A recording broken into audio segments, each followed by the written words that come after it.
बिस्मिल्लाहिर्रहमानिर्रहीम। नाज़रीन अस्सलाम वालेकुम, मैं हूं इमरान वसीम। नाज़रीन आज 7 अक्टूबर है, दिन है बुध का और साल 2020। जैसा कि आप नाज़रीन को मालूम है, आज इस्लामाबाद हाई कोर्ट में नवाज शरीफ की अपीलों पर समाअत हुई। आज की अदालती कार्रवाई में नवाज शरीफ पर एक जुर्म तो साबित हो चुका है, जिसे इस्लामाबाद हाई कोर्ट की जानिब से बाकायदा लॉक कर दिया गया है। आज की अदालती कार्रवाई के बाद इस्लामाबाद हाई कोर्ट की जानिब से ये हुक्म जारी किया गया है कि नवाज शरीफ का तलबी का अखबारात में इश्तिहार जारी किया जाएगा और अखबारात में इश्तिहार जारी होने के बाद, शाया होने के बाद, अगर नवाज शरीफ 30 रोज़ के अंदर अदालत के सामने सरेंडर नहीं करते, अदालत में पेश नहीं होते, तो उन्हें बाकायदा इश्तिहारी डिक्लेयर कर दिया जाएगा। आज की नाज़रीन अदालती कार्रवाई गुज़िश्ता समातों की निस्बत काफ़ी ज़्यादा ठंडी रही। ठंडी इस तनाज़र में आखिरी समात में जस्टिस मोहसिन अख्तर कियानी की जानिब से ये रिमार्क्स दिए गए थे कि नवाज शरीफ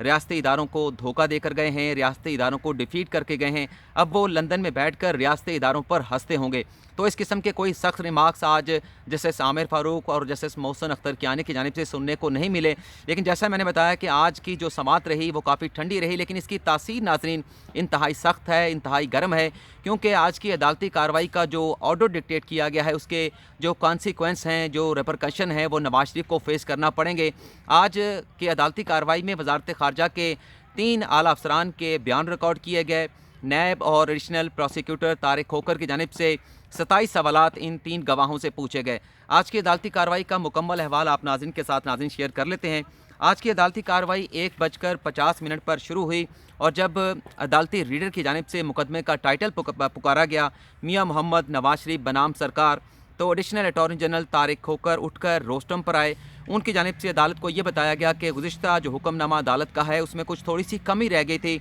आज 2 नहीं बल्कि 3 गवाहों के बयान रिकॉर्ड होने हैं, जिसमें मुबशर खान हैं, राव अब्दुल हुनान हैं और उसके साथ साथ तीसरे गवाह जिनका नाम अदालती हुक्मनामे में शामिल नहीं किया गया था, वो दिलदार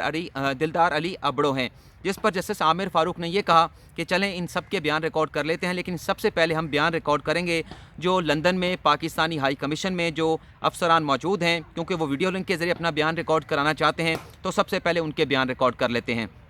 तो पहला जो बयान रिकॉर्ड किया गया वो दिलदार अली अबड़ो का रिकॉर्ड किया गया। जब उनका बयान रिकॉर्ड करना शुरू किया गया तो जस्टिस आमिर फ़ारूक की जानिब से दिलदार अली अबड़ो से ये पूछा गया, क्या आप राव अब्दुल हुनान हैं? जिस पर उनकी जानिब से ये कहा गया कि मैं राव अब्दुल हुनान नहीं बल्कि मैं दिलदार अली अबड़ो हूँ। जब दिलदार अली अबड़ो ने यह जवाब दिया तो वहाँ पर पाकिस्तानी हाई कमीशन के जो लंदन के डिप्टी हाई कमिश्नर थे, उनकी जानिब से दिलदार अली अबड़ो की वहाँ पर शिनाख्त परेड की गई और इस बात की तस्दीक की गई कि ये दिलदार अली अबड़ो हैं जो लंदन हाई कमीशन में पाकिस्तान के फर्स्ट सेक्रेटरी काउंसलर अफेयर हैं। इसके बाद उनसे हलफ लिया गया दिलदार अली अबड़ो से, जिसमें हलफ की तहरीर कुछ इस तरह से थी कि मैं अल्लाह की कसम खाता हूँ और मैं जो भी अदालत के सामने बयान करूँगा वह सच होगा और अदालत से कोई बात भी जो है वो छुपाई नहीं जाएगी। इसके बाद जस्टिस आमिर फ़ारूक की जानिब से ये कहा गया कि अब दिलदार अली अबड़ो से सवालात पूछे जाएँ कि कब उन्हें अदालती जो नोटिस था जिसमें नवाज शरीफ के नाकाबिले ज़मानत वारंट गिरफ्तारी जारी किए गए थे, वो कब मौसूल हुआ और उसके बाद क्या एक्शन लंदन के हाई कमीशन की जानिब से लिए गए। दिलदार अली अबड़ो ने यह बताया कि 17 सितंबर को उन्हें यह अदालत का हुक्मनामा वजारत ख़ारजा की जानिब से मौसूल हुआ था और 17 सितंबर को ही रॉयल जो मेल है उसके ज़रिए नवाज शरीफ को जो वारंट जो गिरफ्तारी थे वो भिजवा दिए गए थे। अदालत ने पूछा कि आपने नवाज शरीफ के किस एड्रेस पर ये वारंट गिरफ्तारी भिजवाए थे, जिस पर दिलदार अली अबड़ो ने यह बताया कि नवाज शरीफ के जो एवन फील्ड के अपार्टमेंट हैं, जो उनके नंबर भी बताया कि 16A 17A यहाँ पर भिजवाए गए थे। जिस पर अदालत ने अगला सवाल ये पूछा नैब के वकला की जानिब से एडिशनल अटॉर्नी जनरल तारिक खोकर की जानिब से कि इस पर क्या जवाब आपको मिला, क्या वो नोटिस वसूल किए गए। जिस पर दिलदार अली अबड़ो ने अदालत को ये बताया कि वो नोटिस मौसूल किए गए और उसकी ऑनलाइन जो कन्फर्मेशन है वो भी हमें मौसूल हो चुकी है। इसके साथ साथ दिलदार अली अबड़ो ने अदालत को ये भी बताया कि राव अब्दुल हुनान भी ज़ाती हैसियत में नवाज शरीफ के अपार्टमेंट में गए थे, एवन फील्ड गए थे, लेकिन वहाँ पर नवाज शरीफ के ज़ाती मुलाजिम मोहम्मद याकूब से मुलाकात हुई राव अब्दुल हुनान की, लेकिन राव अब्दुल हुनान ने जो अदालती नोटिस था वो वसूल करने से इनकार कर दिया। इसके आगे चल के जस्टिस मोहसिन अख्तर कियानी की जानिब से ये पूछा गया दिलदार अली अबड़ो से कि वो जो ट्रैकिंग नंबर है, जो ऑनलाइन रसीद है, जो रॉयल मेल के ज़रिए नवाज शरीफ को नाकाबिले ज़मानत वारंट गिरफ्तारी भिजवाए गए थे, उसका ट्रैकिंग नंबर क्या है। तो दिलदार अली अबड़ो की जानिब से ट्रैकिंग नंबर बता दिया गया और उसके बाद फिर ये कोई 10 मिनट का बयान जो है वो रिकॉर्ड किया गया। 2:03 पर दिलदार अली अबड़ो का जो स्टेटमेंट था वो ख़त्म हो गया। इसके बाद राव अब्दुल हन्नान का जो बयान है वो रिकॉर्ड करना शुरू किया गया। तो उस पर भी जो डिप्टी हाई कमिश्नर थे लंदन में पाकिस्तान के, उन्होंने राव अब्दुल हन्नान की वहाँ पर शनाख्त परेड की और उसी तरह से हलफ लिया गया जिस तरह से दिलदार अली अबड़ो से बयान रिकॉर्ड कराने से पहले हलफ लिया गया था। तो जब ये हलफ की लेने की कार्रवाई मुकम्मल हुई तो उसके बाद नैब ने ये पूछा कि आपको कब, मतलब राव अब्दुल हन्नान से पूछा गया नैब के वकील की जानिब से कि आपको अदालती नोटिस जो कि नवाज शरीफ को वसूल कराना था आपको कब मौसूल हुआ। राव अब्दुल हन्नान ने यह बताया कि 17 सितंबर को मुझे ये अदालती नोटिस जो है वो हाई कमीशन की जानिब से दिया गया। तो ये मैं नोटिस लेकर नवाज शरीफ की रिहाइश गाह पर चला गया। यहाँ पर जब रिहाइश गाह का दोबारा से लफ्ज़ आया तो अदालत ने फिर पूछा कि आप भी, क्योंकि दिलदार अली अबड़ो से भी पूछा गया था, तो आप भी नवाज शरीफ का जो एड्रेस है जहाँ पर आप ये नोटिस लेकर गए थे वो दोबारा से लिखवा दें। तो उनकी जानिब से नवाज शरीफ की रिहाइश गाह का जो एड्रेस है वो बताया गया और फिर नैब की जानिब से ये सवाल पूछा गया कि आप किस वक्त पर ये नोटिस लेकर नवाज शरीफ के लंदन अपार्टमेंट पर गए थे। तो राव अब्दुल हन्नान ने बताया कि 6:35 पर मैं ये नोटिस लेकर नवाज शरीफ के अपार्टमेंट पर गया था। वहाँ पर मेरी मुलाकात हुई मिस्टर एंडी जो कि एवनफील्ड अपार्टमेंट के रिसेप्शनिस्ट थे। उनसे मैंने पूछा कि मैंने यहाँ पर कुछ ऑफिशियल डॉक्यूमेंट्स की रिसीविंग करवानी है अपार्टमेंट नंबर 16, 16A, 17, 17A में, तो आप वहाँ पर कॉल करके किसी को बुला दें। राव अब्दुल हन्नान ने आगे चल के ये बताया कि मेरे कहने पर जो मिस्टर एंडी थे उन्होंने फ़ोन किया अपार्टमेंट में जो कि नवाज शरीफ के अपार्टमेंट थे। वहाँ से मोहम्मद याकूब आए और उनसे जब मैंने कहा कि मैंने अपना पहले तारफ़ कराया, बताया कि मैं पाकिस्तानी हाई कमीशन से आया हूँ और कुछ ऑफिशियल डॉक्यूमेंट्स हैं जो नवाज शरीफ को वसूल कराने हैं। तो राव अब्दुल हन्नान ने बताया कि जब मैंने अपना तारफ़ करा दिया तो उसके बाद मोहम्मद याकूब ने मुझसे ये पूछा ये किस किस्म के डॉक्यूमेंट्स हैं, इस डॉक्यूमेंट्स का किससे लेना देना है। तो मैंने बताया कि मुझे नहीं मालूम, ये ऑफिशियल डॉक्यूमेंट्स हैं, सर पे मोहर आए हैं, सील एनवेलप में हैं, मुझे इन डॉक्यूमेंट्स के बारे में नहीं पता। राव अब्दुल हन्नान ने आगे चल के ये बताया कि जब मैंने मोहम्मद याकूब को ये बताया तो उनकी जानिब से ये डॉक्यूमेंट्स रिसीव करने से इनकार कर दिया गया और ये कहा गया कि मुझे इस किस्म के डॉक्यूमेंट्स रिसीव करने का अख्तियार नहीं है, मुझे किसी किस्म का मैंडेट नहीं दिया गया। इसके बाद फिर अदालत की जानिब से पूछा गया तो फिर इसके बाद आपने क्या किया। तो राव अब्दुल हन्नान ने यह बताया कि वो 28 सितंबर को भी दोबारा से ये वारंट की तामील के लिए नवाज शरीफ के लंदन अपार्टमेंट पर गए थे,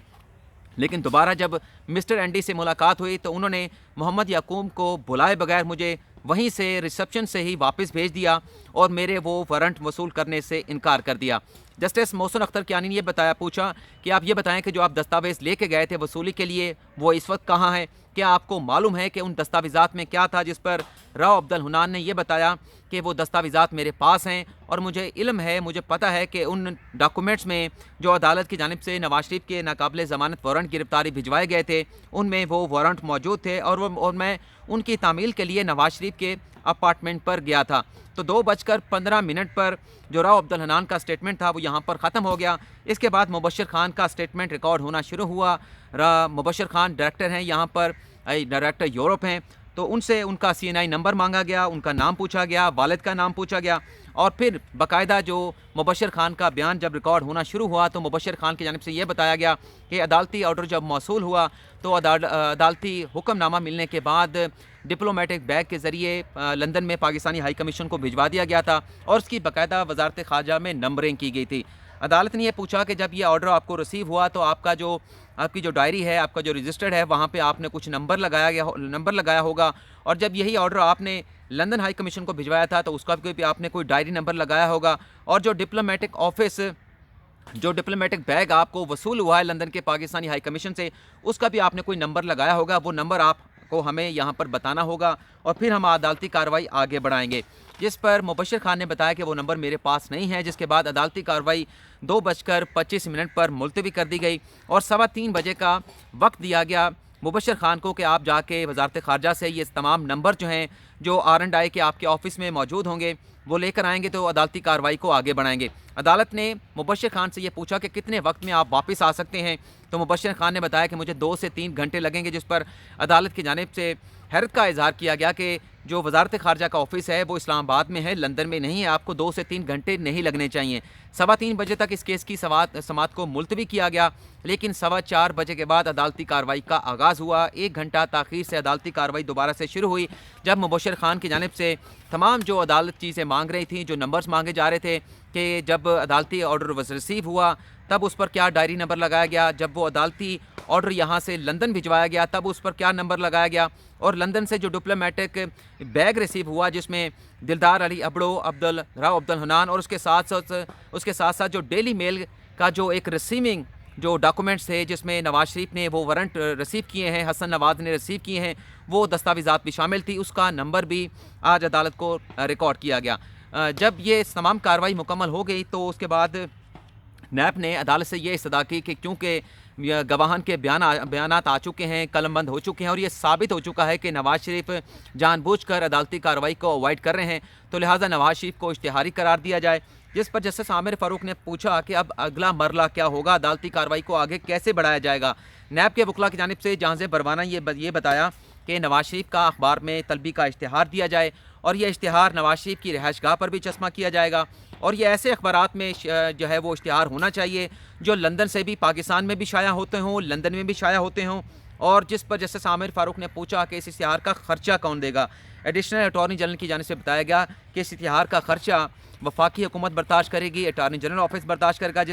جس کے بعد عدالت نے یہ آرڈر ڈکٹیٹ کیا کہ 2 روز کے اندر وفاقی حکومت یہ اشتہارات جاری کرنے کا جو خرچہ ہے وہ عدالت میں جمع کرائے گی، اور یہ اشتہار جب عدالت میں جاری کر دیا جائے گا تو اس کے 30 روز کے اندر نواز شریف اگر عدالت کے سامنے سرنڈر نہیں کرتے تو انہیں باقاعدہ اشتہاری ڈکلیئر کر دیا جائے گا۔ یہ ناظرین آج کا عدالتی حکم نامہ ہے، بلکہ اس میں یہ بھی لکھا گیا کہ نواز شریف عدالت کو مطلوب ہیں تو ان کی اس مطلوب ہونے کی بنیاد پر اخبارات میں ان کا اشتہار جو ہے وہ جاری کرنے کا حکم دیا جا رہا ہے۔